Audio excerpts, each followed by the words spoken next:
You know, there's a subculture on the internet that I don't really understand, and probably never will. See, there's a slice of the gaming community that seems to exist almost entirely for the sake of whining about other people's opinions about video games. Not for the sake of discussion or a civil exchange of ideas, but for the sake of whining. As my friend Rami said in my last video, العالم ما بيفكروا, which in English means, people don't think, man. I'm not sure how we got to the point where people get this triggered over a random number appended to the end of a video game review, though I can take some guesses. Trust in the media is at an all-time low, for some good reasons as well as many really idiotic ones, so accusations of reviewers getting paid off to give a game a particular score fly pretty much instantly. It doesn't help that there are some examples of it actually happening. That, plus the fact that companies basically beat us into submission with trailers and announcements of announcements until we're forced to believe that a game that we haven't even had a chance to play yet is our new favorite game ever, and anyone who says otherwise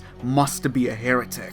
Reviews are supposed to be critiques of games, not an extension of the marketing cycle, so stop getting mad when they actually critique the game. This is especially obnoxious considering that these kinds of reactions are often provoked by reviews and reviewers that actually end up being kinda prophetic in anticipating where public sentiment would land. By which I mean, while everyone else was too caught up in the hype of a new release, there were reviewers that were making sober criticisms that only caught on with the general public after the honeymoon phase had worn off. Everyone and their mom makes videos bashing reviews from mainstream websites, but for once, here's a video highlighting 5 smart mainstream reviews that were ahead of their time, and the idiots who were mad at them. This video was actually inspired by Cyberpunk, so let's start there. I remember when the review embargo was first lifted and the usual glut of best game ever reviews were released first. But then I noticed that GameSpot, arguably the first or second most high-profile game publication besides IGN, had the audacity to give the game a 7 out of 10. The second I saw that number, I just knew that people were already mad, and oh, were they ever. I was hoping to get some screenshots of comments on their video review, but turns out they had to turn them off. Probably for good reason. The like-dislike ratio tells the story though. I remember people being upset that the reviewer, Cali Plague, didn't take the time to do every single side quest in the tiny window of time reviewers had between receiving the game and actually publishing the review. She also pointed out that there were a lot of superfluous details and systems within the game that she didn't feel enhanced the experience in a meaningful way. Now, I don't want this video to be about my own opinions of a game, but I do think there's a worthwhile debate over whether it's possible to put too much shit in a game. I really have no idea why people's knee-jerk reaction was that it was inherently a bad point to make, and considering the work conditions at CDPR, maybe axing all the extraneous features of Cyberpunk would have given their employees time to, I don't know, feed their children or something. But, obviously, the real schadenfreude was that the main problem Plague had with the game were the technical issues. Now remember, this review was released before the general public had access to the game, so we had no idea how bad things actually were, especially since reviewers were mandated to not use any of their own footage in their videos. It was hilarious to me then to see these obsessive man-children start the week by posting whiny comments about the review and how Plague was obviously too stupid to understand the true splendor of Cyberpunk, only to end that week by posting whiny reviews on the game's Metacritic page, giving the game an even lower score than she did. Well, I say hilarious, but of course the fact that Plague is a woman meant that the sorts of threats she received went above and beyond the usual threshold of peanut gallery commentary. Although, to be fair, I looked over the comments on some of the drama monger channels that were crying about the review, and I did notice the newer comments were now praising Plague's review in foresight, almost like you should wait until you've played the game before bitching about other people's opinions. But that's only the most recent event in a long history of gamer self-owns. The art of making a complete ass of yourself by whining about someone else's opinion, only to later find out that you actually share that opinion, dates back decades. I'd say one of the first real modern examples of this phenomenon was in 2006. With the release of the Nintendo Wii and The Legend of Zelda Twilight Princess. See, Twilight Princess was coming onto the scene with a lot of wind at its back. Zelda fans were famously upset that Wind Waker looked the way it did, instead of being thankful that the characters didn't look like weird wax dolls. So the 2004 trailer of Twilight Princess, which looked like an up-to-date reimagining of Ocarina of Time, i.e. the best game ever, made everyone in attendance lose their shit.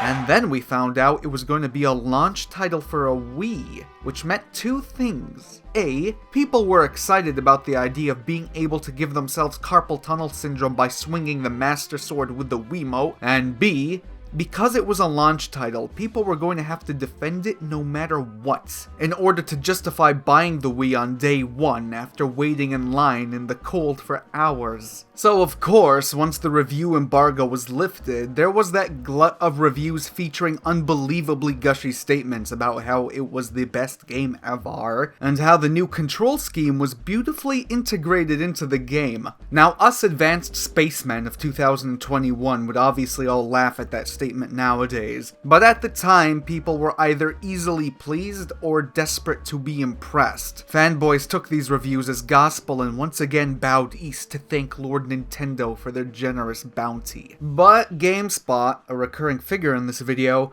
had to crash the circle jerk by slapping the game with an abysmal score of 8.8 and calling it a great game.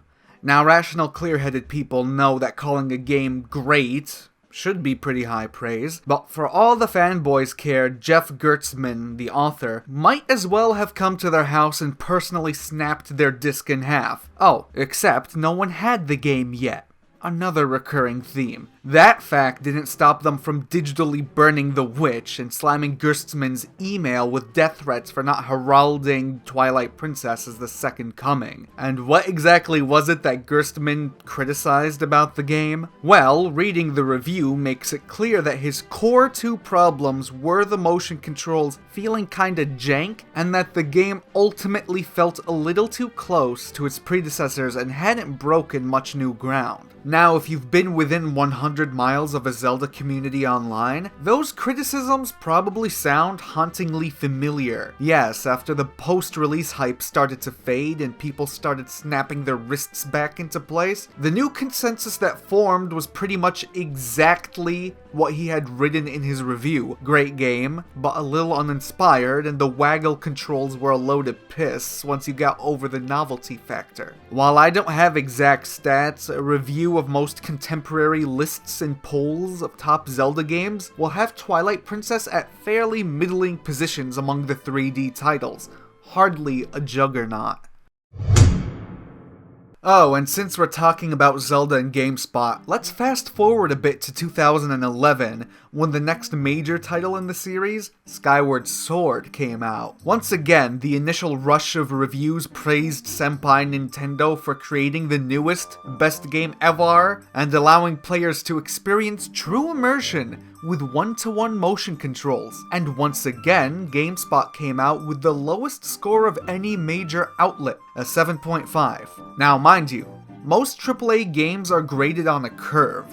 An 8 is pretty much the floor for a major release in a popular franchise, or for a game with big money behind it. For Tom McShea to hand a Zelda game a score below that floor was met with immense backlash.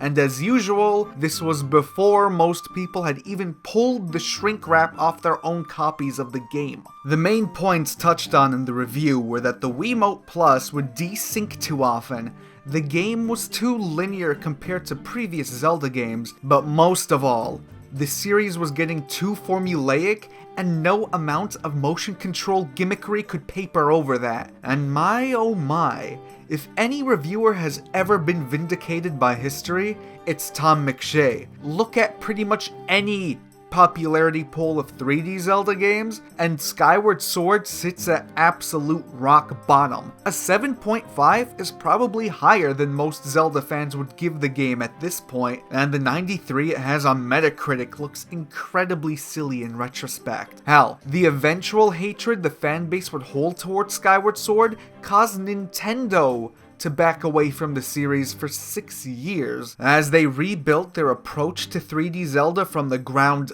up, resulting in the first genuinely groundbreaking game in the series in more than a decade, Breath of the Wild.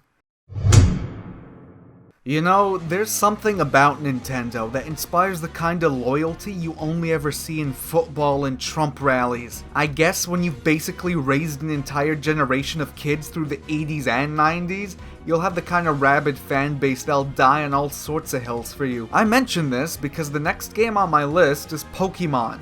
Specifically Omega Ruby and Alpha Sapphire. Oh yes, the youngins watching this video probably don't remember the two Zelda controversies that well, but IGN's review of Pokemon, also written by Kelly Plague while she still worked there, is still alive and well on message boards to this day. See, they pointed out that the Generation 3 games leaned too heavily on surfing and battling in the sea. At the time, IGN were using short bullet points to accompany their score at the end of their review, and this review ended with the game being awarded a 7.8. This was already vexing for Poke fans because, as I mentioned before, anything less than an 8 in the world of video game reviews might as well be comparing the game to Big Rigs. But one of the bullet points that showed up along with the score stated the game had too much water. Now obviously that's a blunt, plain way to put it, but it was supposed to be a short summary of one of the main problems the reviewer had with the game. But the internet just ran with it, claiming that IGN were so petty that they would rate a game poorly because it had too much water. To this day, you'll find smartasses in the comments of their videos referencing that Pokemon review. Now look, I'm not a Pokemon fan myself,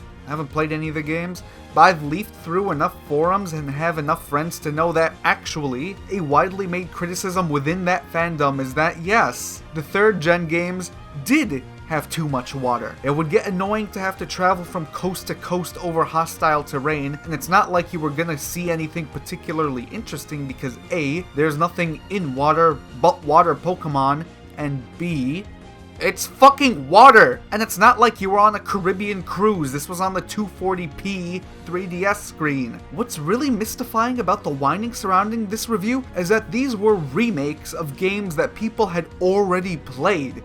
This water issue was well documented at that point, and yet people decided to make a fuss about it only to remember, wait! How could we forget there is too much water in the fucking game? Sorry, Miss Plague, looks like you're fated to be gaming's Galileo, persecuted by the fanatical masses for telling a truth they weren't ready for.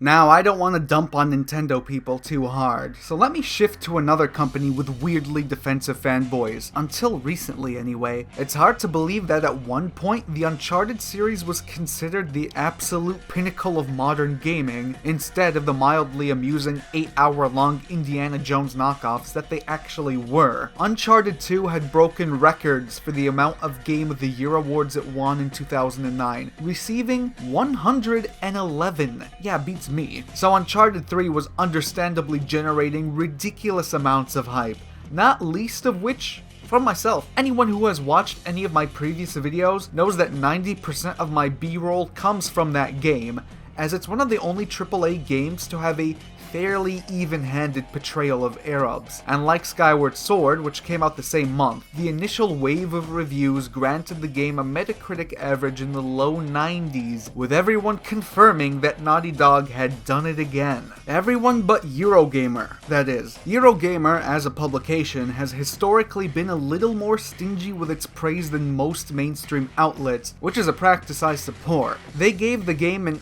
8. One of only 11 publications to give the game an 8 or lower. Cue absolute outrage across the internet, from NeoGAF to Reddit. The review was written by Simon Parkin, and his comments really put him far ahead of where the discourse was in 2011. The subheading of the review was Smoke and Mirrors, and his main critique of the game was that it was so in love with being cinematic that it was prohibitively restrictive of what the player was allowed and asked to do. Pretty much every part of the game outside of the shooting felt completely vestigial and unengaging, from how easy the mechanical execution of the climbing was to how the game had so little faith in your ability to complete simple puzzles that it literally handed you the answers, all in the service of keeping up a brisk cinematic pace. I had noted these issues with the series for almost a decade, but 2011 audiences weren't quite ready to hear it. And here's the funny thing. 2011 gave us Uncharted 3, Gears of War 3, Killzone 3, Modern Warfare 3, Battlefield 3, and a whole host of other overly scripted, linear, cinematic shooters. Just a steady parade of games where all you were asked to do was shoot some dudes and keep moving forward as the camera panned over the beautiful environments that you weren't allowed to play in. If you ask me, the PS360 era of gaming was one of the worst, and 2011 was emblematic of why. And I wasn't the only one who noticed. A lot of people were getting fed up with it. But 2011 also gave us two games that helped break the fever and get gaming away from the model set by Modern Warfare 1 in 2007, Skyrim and Dark Souls. I think those two games' emphasis on expansive, intricately detailed worlds that really let you approach them how you liked is why they broke out. People were yearning to actually play something, which makes Eurogamer's Uncharted 3 review one of the most prophetic ones I've discussed, even if people were loath to admit it at the time. Finally, let's stick with Naughty Dog for one last example of people whining about a review before doing a 180, except instead of them putting a reviewer down for not salivating over a game they already decided they loved, they were upset that the writer did like the game, and instead of being one review, it was all of them. I don't think I have to go into that much detail about this one, it's barely half a year old at this point. Oh, it started with the amount of hype you'd expect to accompany a Naughty Dog game, and everyone had already penciled it in as the greatest game of all time based on 2 trailers and 10 minutes of gameplay. But then, those leaks hit, and people found out that the game went somewhere that hardcore fanboys of the first game found unacceptable. If you don't know what I'm talking about, then congrats on managing to get Wi-Fi while stuck under a rock. I won't spoil, but most everyone already knows what I'm talking about. It became a meme to hate the game before anyone had even played it. That tends to not happen with a studio of Naughty Dog's pedigree. Usually people spend the first 6 months leading up to a game's release nutting themselves, then when the game comes out there's a honeymoon of maybe 3 days, and then everyone goes online to bitch about it. And so we had the 8th marvel of the world, a game with a Metascore in the mid-90s and a user score in the mid-20s. If you praised the game, then you were a shill, or a bot, or a feminazi SJW buzzword. Pretty much everyone on the development team got death threats, and this time they weren't from higher-ups asking them to put in another 60-hour week. It seems to me, though, that once the knee-jerk reaction of hate subsided, the game's user score started to gradually climb over time once non-fanboys got to take a crack at the game. But here's the kicker, and something most people probably aren't aware of yet. The game is currently sitting, as of time of writing, at 173 Game of the Year awards, which probably doesn't surprise anyone, but it turns out that 63 of them were reader awards, i.e. not chosen by the publications themselves, but the readers. That's more than every other 2020 game combined. I'm not sure if the initial rush of haters were a vocal minority, or if their opinions started to gradually change, or what. Personally, I think if you're gonna give a Game of the Year award to anything, it would be to The Last of Us 2. Not because I think it was the last year's greatest game, not by a long shot, but because if you wanted a game that is perfectly of its year, then you can't go wrong with the one that is just thoroughly miserable through and through, with a plot about an easily transmittable virus and people screaming at each other for hours and hours. Now we just need a bunch of people claiming that the reader pools were rigged, and we'll have the full 2020 experience. Moral of the video: in case you thought this was Sesame Street. If you're a journalist writing a review, there's no shame in going against the grain, because it might turn out that you're onto something, and history will look favorably on you compared to the other reviewers that just wanted brownie points with the fanbase or publisher. Meanwhile, if you're an always online man-child that starts flaming someone because they didn't give a game that you haven't played yet, tongue baths, no one cares, asshole. Go find another hobby, like making videos complaining about people who complain about reviews. Anyway, that wraps up this video for now. To be honest, this is one of those videos that I'm not sure what the point was, but a topic just popped into my head, and I was like, well, let's write 6 pages worth of script and see where it goes. Anyway, I hope you enjoyed it, and I'll catch you next time. Ma salama.